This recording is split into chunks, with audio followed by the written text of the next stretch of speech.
Ya, kenapa? Karena tidak mungkin kondisi nenek seperti itu bisa lari sekencang itu. Dan siapakah nenek itu? Itu sampai saat ini di usia saya sekarang ini itu betul-betul sangat teka-teki buat saya dan sangat menakutkan.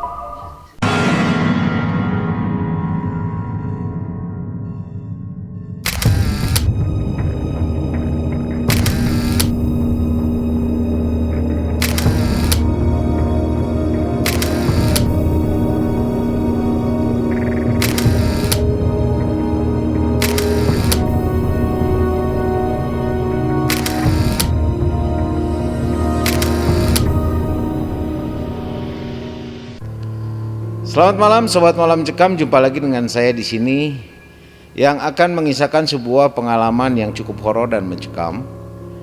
Dan ini adalah cerita pengalaman pribadi ketika saya dan teman-teman saya kurang lebih berjumlah 7 orang itu melakukan pendakian ke Gunung Ciremai.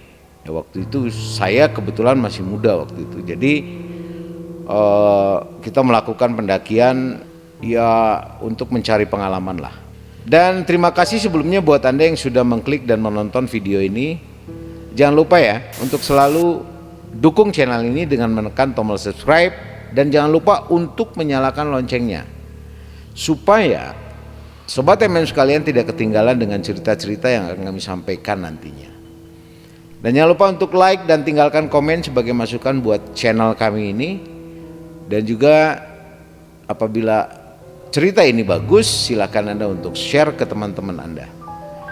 Sekali lagi terima kasih buat Anda yang sudah menonton video ini. Oke Sobat MM, ini dia kisahnya.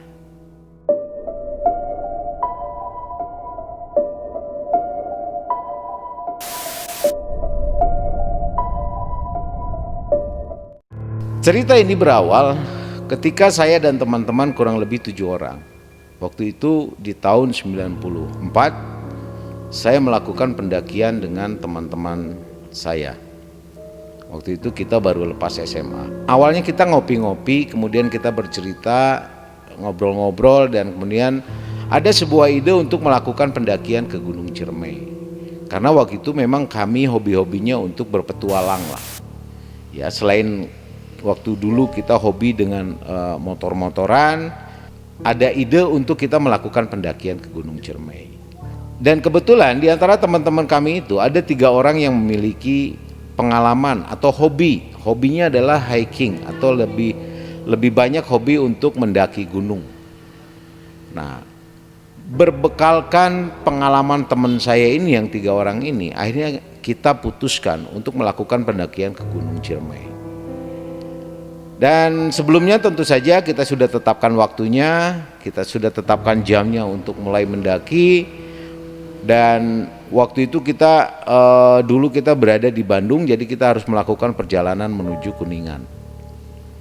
Nah dari Kuningan semua mulailah dari Kuningan lah itu kita siapkan mengenai perlengkapan, yaitu alat campingnya kita persiapkan, kemudian bahan-bahan konsumsi, bahan-bahan makanan itu kita siapkan. Waktu itu kita belanja di warung.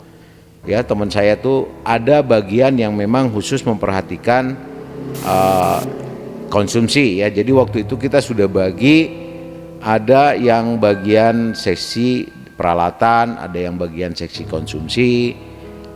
Semuanya sudah punya tugas dan tanggung jawabnya masing-masing. Nah walaupun kita kerjakannya bareng-bareng, kita belanja ke warung dulu, kemudian ada sebagian juga yang membantu persiapan mengenai perlengkapan, kemudian ada satu bagian lagi yang menyiapkan mengenai rute, mempelajari rute perjalanan serta mungkin ada izin-izin atau hal-hal yang diperlukan untuk melakukan pendakian. Karena kami memastikan bahwa semuanya harus berjalan sesuai dengan aturan waktu itu. Jadi semua setelah beres, yang belanja sudah beres, peralatan sudah beres, kemudian izin-izin segala macam sudah beres. Dan pada saat itu kita berada di posisi di wilayah Kuningan. Nah akhirnya singkat cerita, saya dan teman-teman melakukan pendakian. Sampailah di kaki bukit. waktu itu jalur yang kami lalui adalah jalur dari Linggarjati. Saya masih ingat apa yang kami lakukan sebelum kita melakukan pendakian. Kita biasa melakukan ritual persiapan lah. Artinya apa? Kita sama-sama briefing, saran dan pendapat itu kita sampaikan di briefing tersebut. Kemudian setelah itu kita melakukan doa. Artinya apa? Supaya kita jangan sampai melakukan pendakian tidak memperhatikan larangan-larangan yang ada atau tidak mengindahkan hal-hal yang justru menjadi warning atau peringatan kepada kita waktu itu. Dan setelah kita berdoa, kita tutup akhirnya dengan bismillah, kita mulai berangkat untuk melakukan pendakian yang bertolak dari Linggarjati. Nah, yang heran waktu itu buat saya terutama, ada beberapa orang juga yang melihat, itu sudah Cibunar itu waktu itu tidak terlalu ramai ya, cukup sepi lah. Ya karena ya kalau sekarang sih mungkin ramai, tapi tahun waktu kita melakukan perjalanan itu kondisinya masih benar-benar murni hutan gitu. Nah, yang mengherankan buat saya ini pengalaman saya waktu itu ada di formasi kurang lebih di formasi yang ke-6 di belakang. Jadi yang melihat, yang menyaksikan itu saya dan teman saya. Saya melihat dengan jelas di situ ada melintas. Sebenarnya tidak ada jalan cagak di situ, tidak ada jalan simpang. Waktu saya melakukan pendakian dengan teman-teman itu kita lakukan selepas maghrib. Nah, selepas maghrib masih terlihat lah, masih ada suasana cahaya maghrib, belum terlalu gelap. Kita melihat ada sosok manusia tetapi pendek, artinya dia bukan pendek tapi bongkok. Karena apa? Karena yang saya lihat itu adalah nenek-nenek, usianya kurang lebih lah ya udah renta banget, 95 tahunan lah mungkin ya, 90 tahun ke atas. Dan ini yang mengherankan buat saya, di kondisi sesepi itu kok bisa ada nenek-nenek yang jalannya agak bungkuk, kemudian di tangan kanannya itu membawa ada ikatan kayu, jadi seperti seseorang yang mencari kayu bakar. Nah, karena kita berpikir positif, kita memang tidak berpikir hal yang aneh-aneh, ya kita menyapa. Dari percakapan singkat itu, nenek itu menyarankan untuk tetap berhati-hati dan jangan lupa untuk terus berdoa. Nah, setelah itu kami menyapa nenek itu sambil jalan. Ketika kita jalan, kemudian saya melihat, memastikan bahwa Dodi juga menyaksikan itu. Dan anehnya pada saat setelah saya mengucapkan menyapa nenek itu, baru aja 4 langkah saya melihat ke belakang itu, saya tidak melihat lagi nenek itu ada di situ gitu loh. Demikian juga apa yang terjadi dengan Dodi. Dodi sendiri tidak melihat lagi ada sosok nenek itu. Kita cukup penasaran kenapa dengan begitu cepat nenek itu menghilang. Dan tidak ada suara apapun. Kalau seandainya orang lari pasti ada suara. Karena itu rerumputan, ya. Nah, ini nggak ada suara. Kita tetap positif dan kita tetap jalan, ya. Akhirnya kita sampai di Leuweung Datar. Nah, di Leuweung Datar ini tidak terjadi apa-apa. Nah, di sana kita melihat ada tanah yang cukup datar yang bisa kita beristirahat. Akhirnya kita memutuskan untuk beristirahat sejenak, melakukan koordinasi kembali dengan rekan-rekan lainnya. Kurang lebih kita istirahat di situ kurang lebih sekitar 15 menit. Ya, hanya sekedar mengasuh sebentar dan akhirnya kita memutuskan untuk melanjutkan kembali. Sampailah kita di suatu tempat, di suatu pos yang namanya Kuburan Kuda. Nah, Kuburan Kuda ini menyimpan kisah yang cukup misteri sih sebenarnya. Sebelum kita melakukan pendakian kita pelajari terlebih dahulu. Dan di situ konon katanya terkadang ada suara-suara kuda yang berhubungan dengan kuda lah.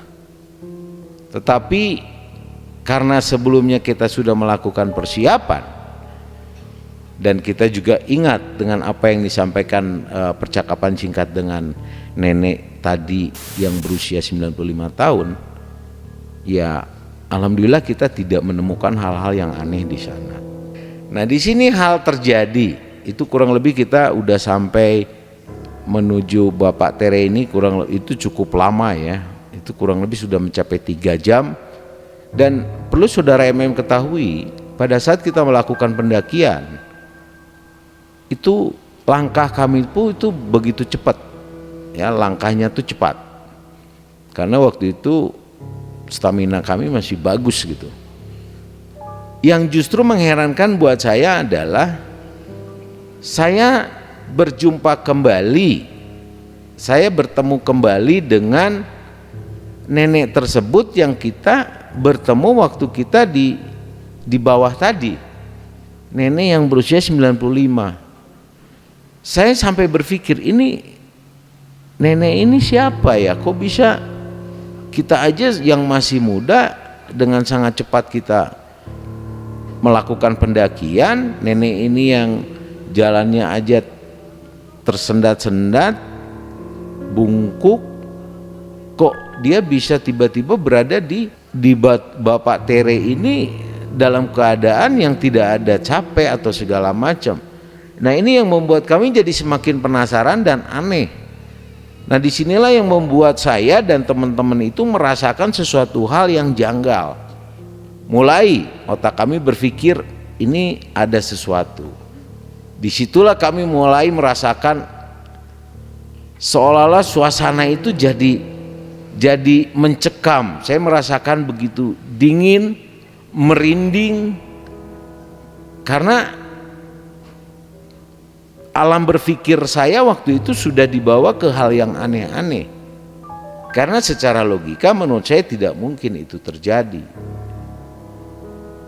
Nah, dan seperti waktu kita ketemu di bawah, nenek itu pun memang tidak lama berjumpa dengan kami dan kita melakukan percakapan pendek.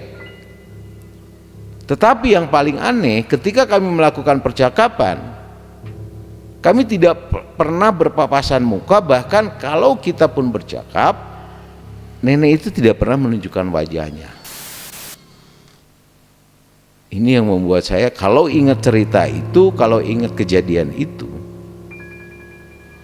saya benar-benar nggak mau mengingat, tapi selalu teringat. Karena apa? Buat saya secara pribadi itu sangat menakutkan, karena tidak mungkin bisa terjadi seperti itu. Secepat apa nenek itu bisa sampai di situ gitu loh. Hal ini tidak saya ceritakan dan tidak saya sampaikan kepada teman-teman saya yang lain. Kenapa? Karena yang tahu itu hanya satu orang, yaitu Dodi. Dan akhirnya satu pos di atas Bapak Tere itu, akhirnya kami memutuskan untuk beristirahat. Itu kurang lebih jam 9 malam. Tapi pikiran saya, perasaan saya, bayangan saya, selalu saya terfokus, selalu saya teringat dengan kondisi daripada nenek-nenek yang berusia 95 tahun tersebut. Sobat bisa bayangkan, seorang nenek 95 tahun dengan jalan bungkuk berada di tengah hutan, itu nggak mungkin banget gitu loh. Nggak mungkin banget gitu. Akhirnya setelah kita memutuskan beristirahat, kemudian kita melanjutkan kembali pendakian kami, dan akhirnya kita sampai di Batu Lingga. Di sini teror terjadi lagi. Di sini kejadian hal-hal aneh mulai datang lagi. Tetapi kalau saya katakan itu mengganggu, tidak. Hanya pikiran saya yang membuat saya jadi takut. Kenapa? Karena saya di Batu Lingga itu ketemu lagi dengan nenek itu gitu. Saya merasa seolah-olah saya diikuti gitu. Ini hal yang aneh buat saya. Hal yang aneh dan paling menakutkan buat saya adalah kondisi nenek yang berusia 95 tahun itu dia berlari dengan cepat di depan mata saya. Sobat MM bisa bayangkan begitu takutnya saya. Kenapa? Karena tidak mungkin kondisi nenek seperti itu bisa lari sekencang itu. Dan siapakah nenek itu? Itu sampai saat ini, di usia saya sekarang ini, itu betul-betul sangat teka-teki buat saya dan sangat menakutkan. Di situ kita memutuskan untuk beristirahat lagi, karena jalan yang kami lalui, jalur yang kami lalui itu sangat lelah, menanjak, dan cukup membuat kita capek. Akhirnya kita duduk. Waktu itu jam kurang lebih menunjukkan pukul 10:30 malam. Karena lelah yang demikian kami rasakan, akhirnya kami memutuskan untuk beristirahat agak lama di situ sampai kita nyampe di puncak. Akhirnya kita membuka camp, itu pun hanya 3 camp yang kita buka, dan kita kemudian menyalakan api unggun, kita mengumpulkan api unggun. Nah, sebelum kita mengumpulkan api unggun, kita mencari dulu kayu-kayu atau ranting-ranting untuk kita bakar. Semua berpencar untuk mencari, tidak jauh sih dari tenda yang kami dirikan, itu kurang lebih sekitar ya 30-50 meter. Dan apa yang terjadi, Sobat MM, di tengah-tengah kegelapan yang ada, kembali saya mengalami hal yang cukup menakutkan. Ketika saya masuk ke dalam hutan untuk mencari ranting dan kayu yang untuk kita bakar menjadi api unggun, saya hanya bermodalkan dengan senter. Kalau dulu saya pakai senter yang 1 baterai, hanya mengandalkan dengan senter. Saya berjalan, senternya saya sorotkan ke tanah untuk mencari kayu-kayu. Kondisi jam 11 malam. Bisa Anda bayangkan, di kegelapan jam 11 malam saya mencari kayu, saya melihat sosok tidak jelas tapi kelihatan, dan saya yakin betul bahwa itu adalah sosok nenek tersebut.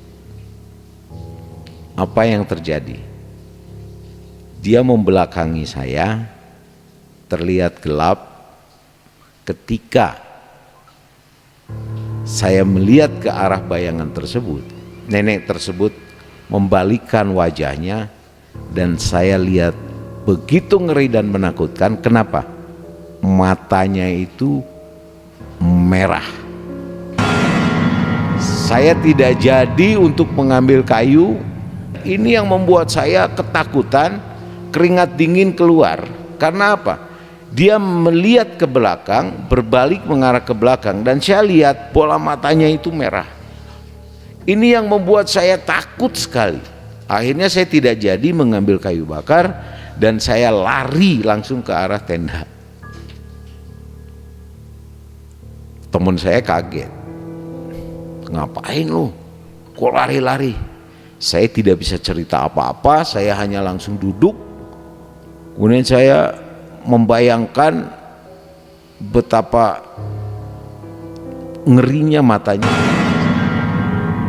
Dan saya ya, ketika teman saya bilang, kenapa bro? Ya saya nggak bisa cerita apa-apa. Dan tidak ada satupun cerita yang saya sampaikan di situ mengenai apa yang saya lihat. Itu saya rahasiakan. Dan akhirnya pada malam itu saya tidak bisa menikmati suasana bersama teman-teman.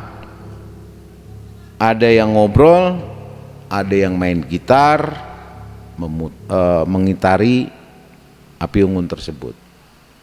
Tapi saya nggak bisa. Kenapa? Karena bayangan nenek itu masih terus terbayang. Mungkin saya pikir di antara teman-teman saya itu hanya sayalah sendiri yang merasakan betul-betul ketakutan itu menyelimuti apa yang saya lihat. Tapi saya masih beruntung karena ada teman-teman yang masih ada di samping saya dan terus menyemangati saya. Bahkan salah satu ketua tim saya itu sempat mengajak ngobrol untuk memancing saya bercerita, tapi saya tidak mau cerita apapun. Ya saya katakan tidak ada apa-apa. Tapi teman saya ini tahu perubahan yang terjadi selama saya melakukan pendakian. Akhirnya istirahat pun berhenti. Semua sudah merasakan cukup dalam beristirahat. Akhirnya kita memutuskan untuk melanjutkan. Ya sebagian membereskan api unggun dan sebagian lagi membereskan tenda-tenda darurat yang kami buka tadi. Akhirnya kami melakukan perjalanan kembali, dan di sini teror itu kembali terjadi. Kenapa? Karena suara orang melangkah, yang suara menginjak rumput-rumput, itu jelas terdengar di sebelah kanan saya.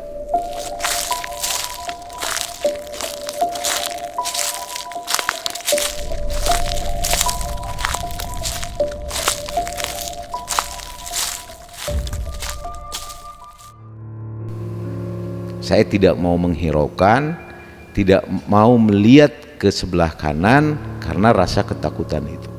Tapi suara orang melangkah itu dengan jelas, itu saya dengar. Sambil berjalan, saya terus berdoa, saya terus membaca apapun yang saya bisa, yang saya hafal. Saya terus melakukan perjalanan. Dan suara itu tidak pernah berhenti. Pos Sanggar Buana kita lewati, kemudian kita dengan cepat juga bisa sampai di pos Pangasinan. Ini betul-betul pengalaman yang sangat mengerikan. Singkat cerita Sobat MM, akhirnya kami sampai di puncak Gunung Ciremai itu kurang lebih jam 1 dini hari. Disitulah kami beristirahat dan mendirikan tenda. Tentunya kita cari tempat yang cukup memadai, lahan yang datar untuk kita bisa beristirahat. Dan buat saya ini pengalaman yang sangat mencekam dan sangat menakutkan. Singkat cerita, keesokan siangnya kurang lebih jam 11 akhirnya kita menuruni puncak Ciremai itu untuk menuju ke rumahnya masing-masing. Inilah hal yang sangat menakutkan, di mana pada saat pendakian yang kita lakukan, saya secara pribadi, saya ketemu dengan nenek-nenek tetapi selalu berada di mana-mana. Ini yang membuat saya aneh dan takut. Sampai saat ini menjadi misteri buat saya pribadi. Tetapi teman saya Dodi itu mengkonfirmasi bahwa dia pun sempat melihat sosok daripada nenek tersebut. Ini pengalaman yang saya khusus spesial saya ceritakan di channel Malam Mencekam ini. Apa hikmah yang kita bisa ambil? Apa moral cerita yang kita bisa dapat dari cerita ini? Apa yang terjadi saat itu dengan saya secara pribadi? Kenapa saya diikuti? Diganggu? Tidak, tetapi pengalaman itu betul-betul sangat menakutkan buat saya. Hal yang saya mau pesankan kepada teman-teman sekalian, pada saat kita mau melakukan pendakian ke gunung manapun, kita harus tahu larangan-larangan apa aja yang harus kita patuhi ketika kita mau melakukan pendakian. Dan yang paling penting yang mungkin pada saat itu saya mengalami adalah kita harus memiliki satu niat, nawaitulnya itu harus bersih, tujuannya harus jelas, hati kita harus bersih. Karena kalau tidak, saya tidak tahu apa yang akan terjadi. Contoh seperti yang saya alami, saya mengalami sebuah pengalaman seolah-olah saya terus diikuti dari mulai pertama, dan ternyata di pertengahan sampai puncak pun saya tetap diikuti oleh sosok seorang nenek 95 tahun, dan menurut saya secara logika tidak mungkin nenek tersebut ada di sana dengan kondisi fisik stamina yang begitu kuat. Yang paling menakutkan adalah ketika saya berpapasan waktu mencari kayu bakar, saya melihat matanya merah di kegelapan. Ini mengerikan sekali buat saya. Mudah-mudahan hal ini tidak terjadi dengan sobat Malam Mencekam semua. Itu hikmah yang bisa kami sampaikan, itu pengalaman yang bisa kami bagikan kepada sobat MM sekalian. Terima kasih buat Anda yang sudah menonton dan mengklik video ini. Jika Anda suka silahkan like. Kalau ada pertanyaan atau masukan Anda silahkan tulis di komen. Dan kalau Anda suka dengan video ini, silakan Anda untuk men-share ke teman-teman Anda. Sobat MM sekalian, jangan lupa untuk dukung selalu channel Malam Mencekam ini dengan menekan tombol subscribe. Dan ingat, tetap nyalakan loncengnya agar Anda tidak ketinggalan dengan cerita-cerita video mencekam lainnya dari channel Malam Mencekam. Apabila Sobat MM memiliki pengalaman pribadi yang cukup horor dan mencekam, silakan Sobat MM untuk mengirimkan email ceritanya kepada kami melalui email yang sudah kami siapkan. Siapa tahu kami akan mengundang Anda untuk hadir di studio sebagai narasumber. Atau paling tidak, ya mungkin saya akan baca dan saya akan ceritakan kembali pengalaman ini. Terima kasih sudah menonton. Ini akhir kita perjumpaan di video ini. Sampai ketemu di video-video mencekam lainnya. Saya Yudi, selamat malam. Assalamualaikum warahmatullahi wabarakatuh.